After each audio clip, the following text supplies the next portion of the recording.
have a rain dance at the Queen's Inn. And so they could have put rain dance canceled. So I was grateful for that. That was true. Anyway, there's so much that I want to tell you. I have been viewing fantastic inspirational things. I've been reading wonderful things, and you know, I've been feeling so good lately. But I'm not going to do that. I'm going to do a knock-knock joke instead. Knock-knock. Who's there? Good question.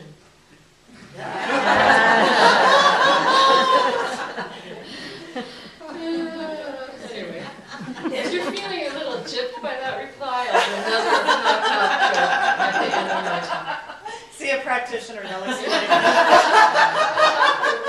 I'll help you with that.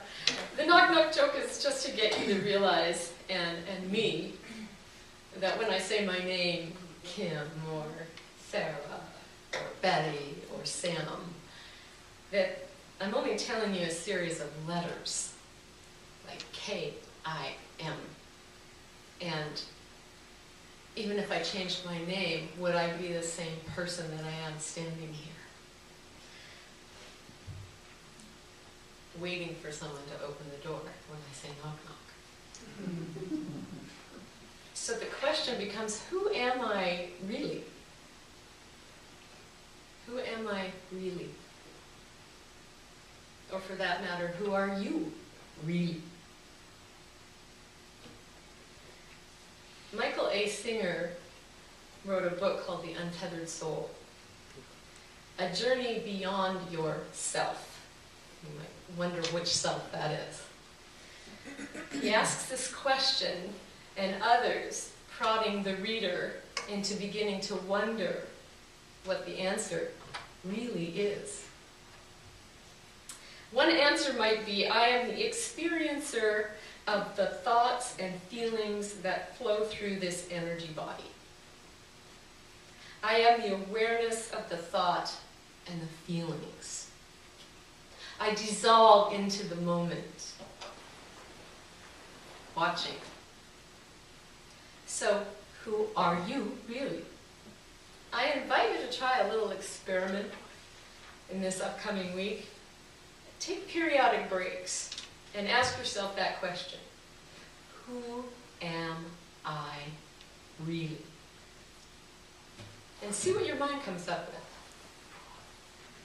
Listen to the mind as it provides a list of reliable and probably predictable answers.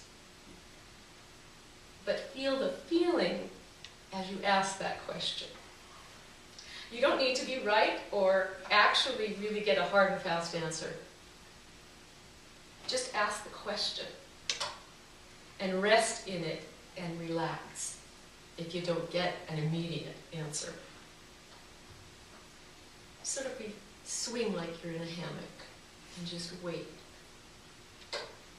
Here's a short story from a short girl named Kim, K-I-M.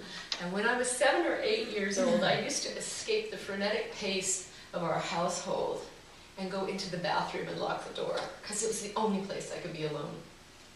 And I would climb up onto the sink, the vanity of the sink, and I would stare into the mirror. And I would stare intently into the mirror, and I would look for so long that I was looking past my reflection. It disappeared. And I disappeared for a while, and I hung in the feeling of that. And I remember saying, I was no longer there, or whatever, but this thing would pop into my head, and it would say, who am I? And I would sit with that question, who am I? And it would be quiet and still, and I felt like I was not there in the same way anymore. I did this periodically to experience the feeling. It was so unusual. I thought that I might actually be a little odd or crazy. I never told anyone that I did this, by the way.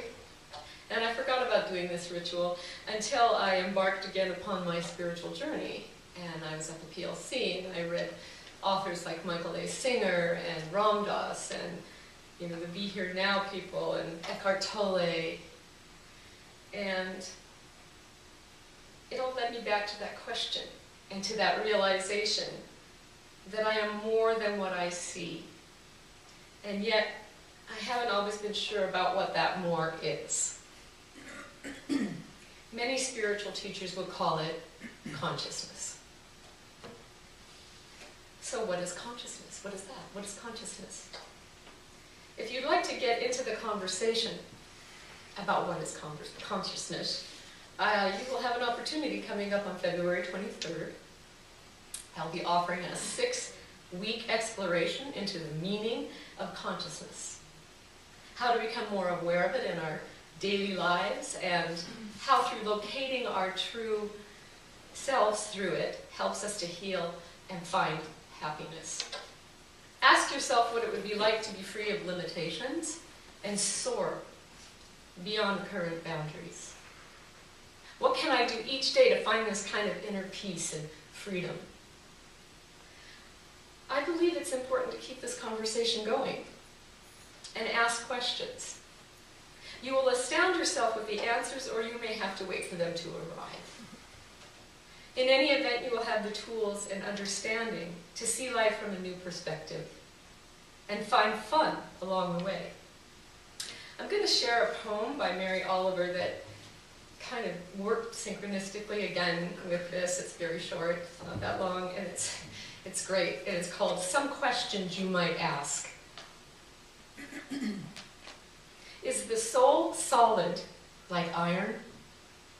Or is it tender and breakable like the wings of a moth in the beak of an owl? Who has it and who doesn't? I keep looking around me. The face of the moose is as sad as the face of Jesus. The swan opens her white wings slowly.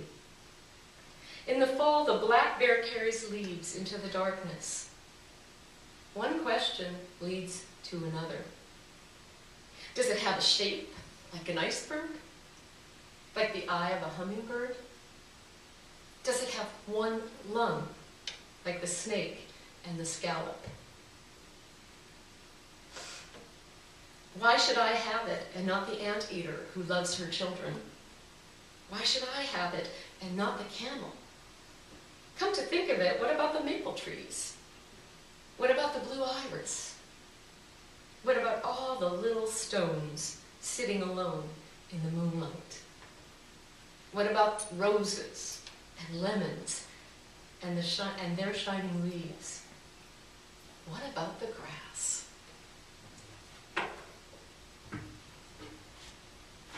And as promised, knock knock. Who's there? Annie. Annie. Anybody. And so it is.